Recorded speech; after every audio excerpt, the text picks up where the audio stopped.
j'espère que tu vas bien. Aujourd'hui, tu l'as vu dans le titre, on se retrouve pour un update lecture. Ça va être très rapidement, on va survoler, je vais pas te faire toutes les lectures que j'ai fait depuis le début d'année, mais je vais te présenter les plus marquantes et les meilleures pour que tu aies un petit récap du coup de mes lectures depuis ce début d'année. Je vais te présenter 7 romans dans cette vidéo-ci. Si tu veux quand même voir un peu toutes mes lectures depuis le début d'année, tu peux aller voir sur Instagram, j'ai mis mes lectures à la une avec mes avis dans des petites fiches, en fait récap après mes lectures.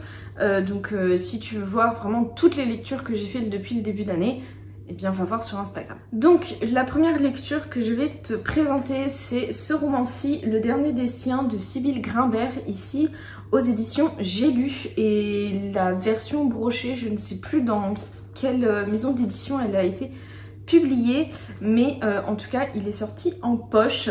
Et donc ce roman-ci retrace en fait la vie de Gus, qui est un jeune zoologiste vers le milieu du 19e siècle, donc à l'époque des grandes découvertes scientifiques où on découvrait énormément d'espèces et où aussi on en capturait beaucoup pour les mettre dans des zoos, pour des collections personnelles de riches particuliers, pour les disséquer pour la science, etc. etc.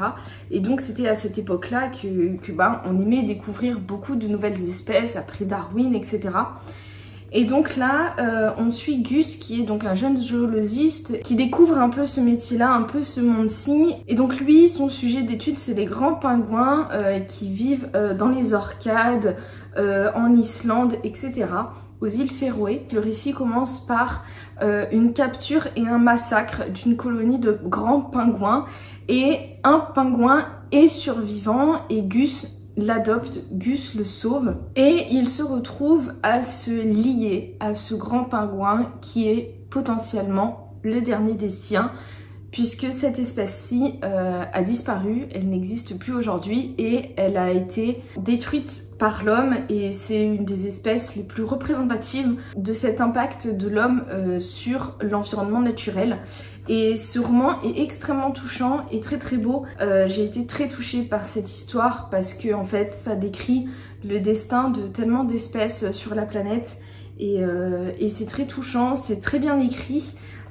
C'est assez court donc ça se lit assez vite quand même, vraiment un super roman. Cette relation entre l'homme et l'animal, c'était vraiment très très beau. Ensuite là on change complètement de registre avec un cozy mystery qui est le 6e tome de la saga des détectives du Yorkshire, avec Rendez-vous avec la ruse de Julia Chapman aux éditions Robert Laffont, collection La Bête Noire. Donc c'est un 6e tome de saga qui en compte 8 ou 9, je ne sais plus. C'est du cozy mystery et clairement ce tome-ci je l'ai dévoré, vraiment je l'ai trouvé passionnant. Il y a plein de rebondissements, l'enquête vraiment part pourtant d'une enquête toute simple d'adultère, et pourtant ça part mais ça prend des proportions complètement ahurrissantes. Et c'est vraiment génialissime ce tome là, il y a tellement d'action dedans, c'est vraiment super bien. Et je pense que c'est un de mes préférés de la saga pour l'instant. Je l'ai vraiment dévoré. On sent que là on approche de la fin de la saga. Le lecteur est au courant de pas mal de choses, mais les personnages ignorent encore aussi beaucoup de choses, et le lecteur ignore aussi encore beaucoup de choses. Pour l'instant c'est vraiment super bien, et vraiment cette saga de Cozy Mystery c'est une pépite.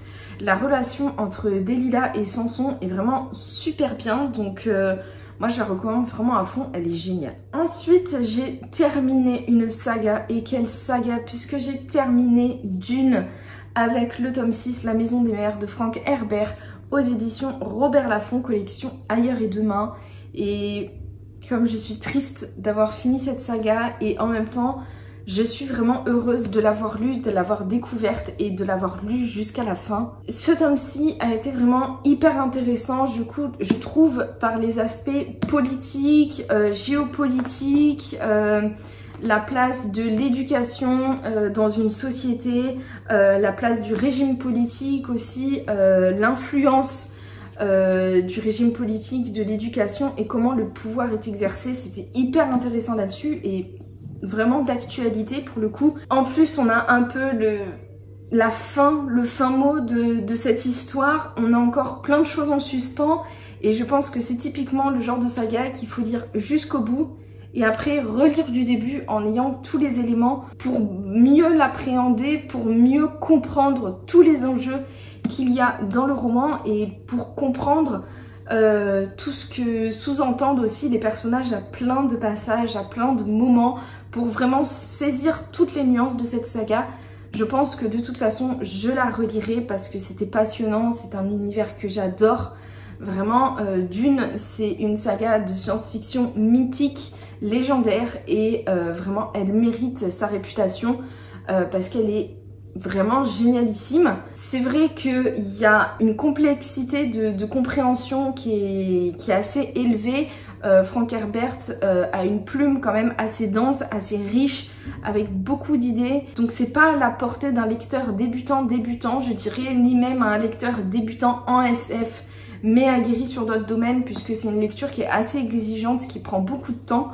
Mais vraiment j'ai adoré, j'ai passé un excellent moment de lecture. Et si tu as envie de te plonger dans un pilier de la science-fiction, fonce avec Dune parce que vraiment c'est génial. Hyper intéressant comme saga. Un petit coup de thé glacé, parce qu'il fait quand même 32 dehors. Et chez moi, il fait 26 hein, quand même. Le prochain livre que je vais te présenter, on change encore complètement de registre avec 6 couronnes écarlates de Elisabeth Lim aux éditions Rajo dans la très belle édition reliée qui est absolument magnifique. Les couleurs, mais c'est juste sublime.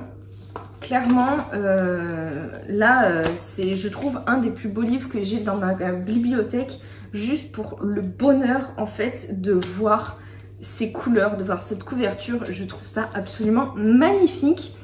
On est ici dans une fantaisie asiatique où on suit Shiori, qui est la princesse de son royaume, et sauf que Shiori, elle a un caractère vraiment de cochon, elle est très imbue d'elle-même, elle est assez superficielle, elle est colérique, vraiment caractère de cochon de la princesse pour y gâter, et elle ne supporte pas sa belle-mère, puisque son père s'est remarié et sa belle-mère pour elle c'est une sorcière, elle est mauvaise et la magie est quelque chose de très tabou dans ce monde, on n'en parle pas et les personnes qui sont dotées de magie sont bannies de toute façon de ce royaume. Et sauf que Shiori, elle est dotée de magie, elle a des pouvoirs et elle découvre que sa belle-mère en a aussi.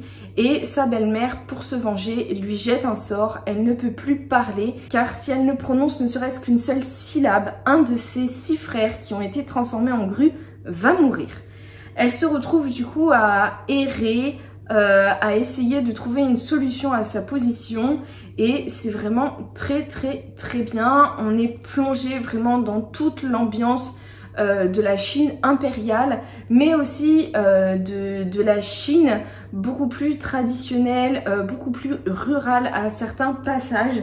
Et vraiment, c'était super bien. On passe de rebondissement en rebondissement. On a des créatures fantastiques. On a un dragon, notamment, qu'on verra un petit peu plus dans le tome 2, je pense. C'est une duologie. J'ai passé aussi un très bon moment de lecture. Je l'ai lu assez vite aussi. C'est très divertissant. Ça se lit très bien.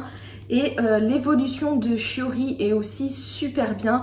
On passe d'une princesse vraiment très imbue de son statut, colérique, avec un caractère de cochon têtu, à une personne beaucoup plus posée, beaucoup plus réfléchie et beaucoup plus nuancée en fait. Et beaucoup plus intéressée par les autres personnes qu'elle-même. Et vraiment, cette évolution du personnage principal est très agréable. Et j'ai passé un très bon moment de lecture. L'univers est bien construit. Et j'ai l'impression que dans le second tome, on verra encore plus de cet univers-là. Et notamment un univers qui n'a pas trop été abordé jusque-là, qui est l'univers sous-marin. Mais là, vraiment, c'était super bien. J'ai adoré, j'ai passé un super bon moment de lecture. Et j'ai très hâte de lire le deuxième. Ensuite, on passe à mes 2 meilleures lectures, là, je pense, de l'année jusqu'à maintenant. Le premier, c'est Emily Wilde's Encyclopedia of Fairies, qui a été traduit en français chez De Saxus et qui est ici en anglais aux éditions Orbit. Et c'est écrit par Heather Fawcett. J'ai adoré. Clairement, j'ai adoré ce roman. On est dans une cozy fantasy où on suit Emily qui est universitaire et son sujet d'étude c'est les fées. Elle a choisi de réaliser une encyclopédie féerique où elle regroupe toutes les espèces de fées, leurs habitudes, leur environnement, leur culture. Il ne lui manque que les fées qui vivent dans une île perdue en Islande où vivent les Hidden Ones.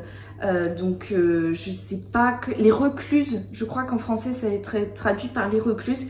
Et donc elle veut étudier ce peuple de fées là, elle y va, on la suit dans son quotidien, dans sa petite vie. Sauf que arrive un de ses collègues qu'elle apprécie beaucoup et qu'elle déteste tout autant, qui est Wendell Bumblebee, et va se construire entre eux une espèce de relation assez particulière, avec aussi beaucoup de mystères, puisque Wendell n'est peut-être pas exactement ce qu'il prétend être. Il y a beaucoup de mystères autour de ce personnage-là. La relation entre ces deux personnages est génialissime. J'ai adoré suivre Emily, qui n'est pas une héroïne comme les autres et qui est assez réservée, qui a du mal à aller vers les autres, à parler avec les autres, qui est très, pour le coup, universitaire, très scolaire, qui aime beaucoup travailler et qui préfère travailler plutôt que faire la fête, que s'amuser ou que profiter. C'est un personnage qui, je pense, peut paraître un peu antipathique pour certains lecteurs, mais que moi j'ai beaucoup aimé parce que certains traits de caractère, je les ai aussi. Donc j'ai beaucoup apprécié la suivre. Je trouve aussi que ça a changé d'avoir des héroïnes au caractère un peu plus réservées, un peu plus discrètes et qui ne sont pas forcément très sociables. J'ai vraiment beaucoup aimé. L'univers est vraiment super bien. J'ai adoré, avec ce retour un peu aux sources sur le mythe des fées, puisque là on n'a pas des fées comme les faées du style Akotar, etc. C'est vraiment, on retourne à l'essence de la petite créature sauvage qui vit en harmonie avec la nature, qui peut être facétieuse, aussi bienveillante que malveillante, dans le même esprit que les créatures dans Le Prince Cruel, pour ceux qui l'ont lu. Vraiment, j'ai adoré, c'était super, super bien.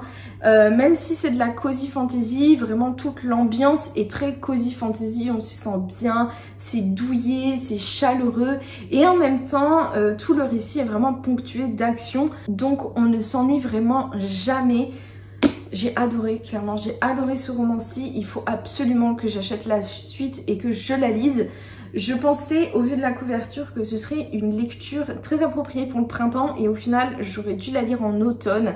Mais c'est pas grave, je ferai la lecture des autres tomes en automne. Je pense que je m'achèterai le deuxième pour le lire à l'automne parce que j'ai vraiment adoré, c'était super bien. Et ensuite, j'ai lu évidemment Fourth Wing de Rebecca Yarros, ici aux éditions Hugo Roman dans la collection Romantasy.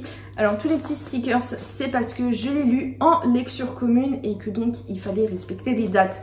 Ce que je n'ai pas du tout fait d'ailleurs, puisque je l'ai lu beaucoup plus vite que ce qu'il fallait le faire. Mais vraiment, ça se dévore. Je pense que tu connais déjà très bien le résumé, mais je te le fais quand même rapidement. On suit Violet Sorengale qui voulait devenir scribe dans l'armée et qui se retrouve sur la volonté de sa mère à devenir cavalière. Cavalière de dragons, des créatures très très dangereuses, très mythiques, qui dotent leurs cavaliers de grands pouvoirs également.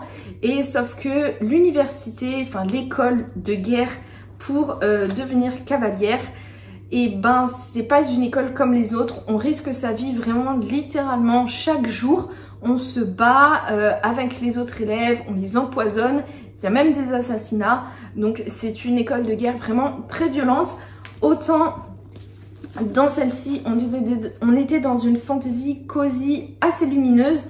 Ici, on n'est pas du tout dans une cosy fantasy, c'est très violent et surtout c'est une dark fantasy. C'est assez sombre, mais vraiment ça marche super bien. C'est un peu le cliché de la romantasy dans le sens où le enemies to lover, qui n'est pas vraiment un enemies to lover quand même, soyons honnêtes. Enfin, Moi je trouve pas que ce soit un vrai enemies to lovers, c'est plutôt un je peux pas te piffrer to lovers. Il y a des choses qui sont vraiment, on s'y attend de tellement loin, c'est assez prévisible hein, quand même dans l'ambiance, dans l'ensemble, mais ça marche vraiment super bien, c'est très bien exécuté, en tout cas pour ce premier tome. C'est hyper addictif, on le lit super vite, une fois qu'on a accroché un peu à l'univers, au personnage, ça se dévore, c'est vraiment super bien. J'ai le tome 2 à lire, comme tu l'as vu dans ma pile à lire d'été de toute façon, que je lirai cet été. Donc on va voir si le tome 2 est aussi bien que le premier tome. Pour l'instant, en tout cas, je trouve que ça vaut sa hype. Donc s'il te fait envie, eh bien fonce, parce que je pense pas que tu le regretteras. La dernière lecture, très rapidement, c'est toute la saga d'Oren. Je suis en train de lire le dernier tome. Depuis le début d'année, j'ai lu les 4 premiers tomes. Je les écoute en audio avec l'application Lidzy. Pour l'instant, franchement, je passe un très bon moment de lecture. Les premiers tomes sont vraiment excellents, je trouve. Je trouve que là, la fin... Je suis moins convaincue, on va dire, pour l'instant par la fin. Je trouve par exemple dans le 4e tome que l'autrice fait faire à ses personnages tous les mauvais choix pour les mener là où elle veut les mener. Mais je trouve que ça ne fait pas très crédible. Je trouve que la relation amoureuse n'est pas très bien menée, n'est pas très bien amenée, parce que je trouve qu'il y a quelques comportements toxiques entre les personnages, notamment de la part du mec envers Oren, qui est l'héroïne de toute la saga. Donc on va voir là comment ça va se passer, mais on va dire que ça a très bien commencé et on va voir la fin si ça me nuance un petit peu plus dans mon propos. On suit Oren qui est une pouliche royale du roi Midas, donc Midas le roi au toucher d'or, etc. et qui a la particularité d'être recouverte d'or, d'être en or, tout simplement, d'être une femme en or, et elle vit en cage. Vraiment, le roi a construit un système de cage allant de pièce en pièce, etc. pour garder Oren auprès d'elle, pour la protéger.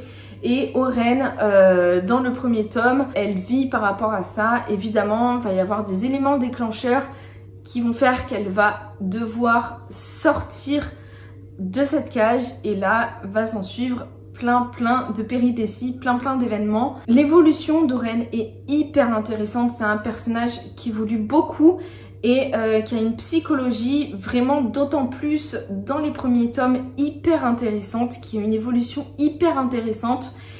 Et l'univers aussi est vraiment assez intéressant et je suis curieuse de voir là comment ça va se terminer justement pour... J'attends la fin en fait de cette saga pour pouvoir juger l'entièreté de la saga, puisque là où j'en suis actuellement, je trouve que le début est super bien, très bien maîtrisé, très bien construit, mais que sur la fin, la construction se délite un petit peu, je trouve. Donc on va voir ce que ça va donner, mais en tout cas c'est une très bonne découverte, j'aime beaucoup.